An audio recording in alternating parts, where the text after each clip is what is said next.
भारतात असं अनेक वेळा होतं की मुसळधार पावसाचा इशारा दिला असताना अचानक लख्ख ऊन पडतं किंवा उलटही निरभ्र आकाश पाहून आपण घराबाहेर पडतो आणि अचानकच पाऊस पडायला लागतो.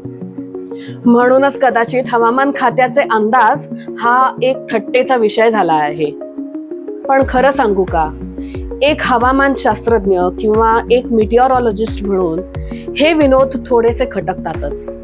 कारण या अंदाजांच्या मागे या खात्यात म्हणजे हवामान खात्यात काम करणाऱ्या शास्त्रज्ञांचा अनेक वर्षांचा अभ्यास आणि त्यांची प्रचंड मेहनत असते. आणि तरी सुद्धा आपल्याला पाहिजे तसे अंदाज त्यांचे येतच नाहीत, त्यांच्याकडून येतच नाहीत. हे असं का घडत असावं? नमस्कार, मी डॉक्टर मधुरा रानडे काणे आणि तुम्ही पाहत आहात माझं चॅनल प्रमेय. 23 मार्च हा वर्ल्ड मिटिओरॉलॉजिकल डे किंवा जागतिक हवामान दिन होता. त्याच्या निमित्ताने आज आपण जाणून घेऊयात की भारतात हवामानाचा अंदाज लावणं विशेष कठीण का आहे.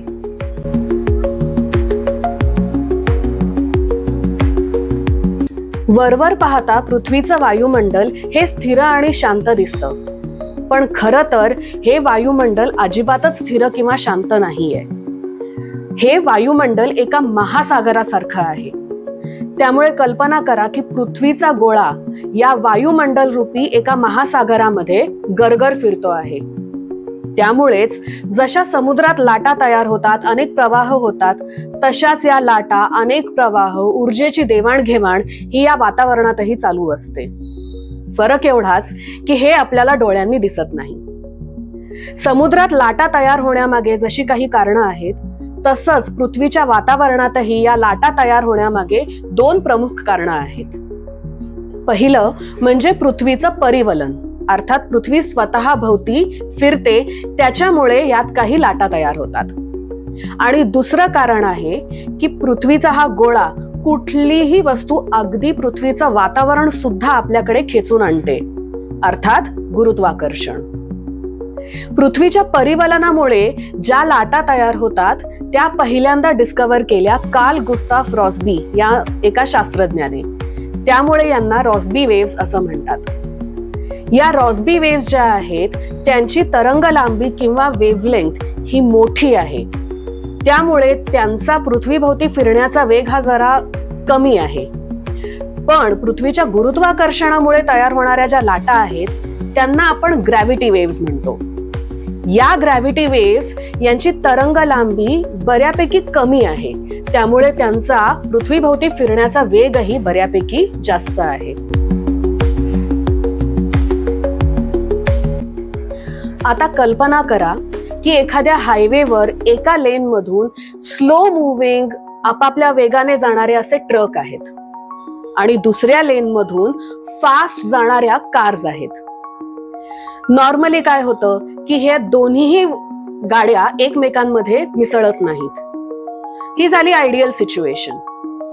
पण खरं तर आपल्याकडे होतं काय, हायवेजवर हे ट्रक आणि ह्या फास्ट मुव्हिंग गाड्या हमखास एकमेकांमध्ये मिसळले जातात.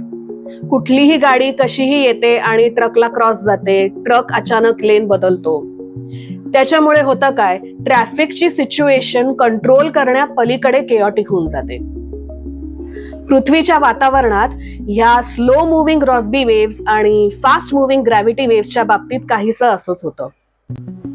समशीतोष्ण प्रदेशांमध्ये जसं की युरोप किंवा अमेरिकेमध्ये जसे ट्रक आणि कार्स आपापल्या लेनमधून व्यवस्थित चाललेले असतात, तसंच त्यांच्या वातावरणातल्या या स्लो मुव्हिंग रॉस्बी वेव्स आणि फास्ट मुव्हिंग ग्रॅव्हिटी वेव्स याही एकमेकांना फारशा धक्का न देता आपापल्या लेनमधून सरळ चाललेल्या असतात. पण उष्णकटिबंधीय प्रदेशांमध्ये जसं की आफ्रिका किंवा आपला भारत, आपल्याकडे जसे ट्रक आणि कार्स यांची सरमिसळ ठरलेली आहे, तसंच आपल्या वातावरणातही या स्लो मुव्हिंग रॉस्बी वेव्स आणि ग्रॅव्हिटी वेव्स ज्या फास्ट मुव्हिंग आहेत त्यांची सरमिसळही ठरलेलीच आहे. त्यामुळे आपल्या उष्णकटिबंधीय प्रदेशांमध्ये होतं काय की स्लो मुव्हिंग रॉस्बी वेव्ह एक वेदर पॅटर्न तयार करत असते आपापल्या गतीने आणि अचानक कुठूनही न कळता एक ग्रॅव्हिटी वेव्ह येते आणि रॉस्बी वेव्हने तयार केलेला जो पॅटर्न आहे तो अचानक डिस्टर्ब करून जाते. आता ही वेव्ह कशी येते, कुठून येते, कधी येते हे सांगणं, हे प्रेडिक्ट करणं थोडंसं अवघड आहे. म्हणूनच आपल्याकडे अचानकच पाऊस पडणे किंवा उष्णतेच्या लाटा तयार होणे किंवा तापमान कमी होणे, अचानक ढग तयार होणे अशा घटना घडत असतात. त्यासाठी रॉस्बी वेव्हज आणि ग्रॅव्हिटी वेव्हज यांची सरमिसळ ही कायम कारणीभूत असते. म्हणूनच समशीतोष्ण म्हणजे ज्याला आपण टेम्परेट क्लायमेट म्हणतो त्या प्रदेशातल्या युरोप, अमेरिका, कोरिया, चायना यासारख्या देशांमध्ये वातावरणाचा अंदाज बांधणं बऱ्यापैकी सोपं होऊन जातं. पण आपल्याकडे हाच अंदाज बांधणं बऱ्यापैकी कठीण होऊन जातो.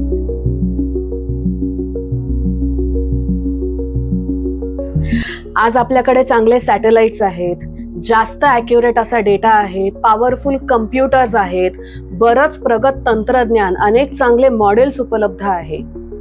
या सगळ्या गोष्टींमुळे आपण हवामानाच्या अंदाजामध्ये बरीच प्रगती केलेली आहे.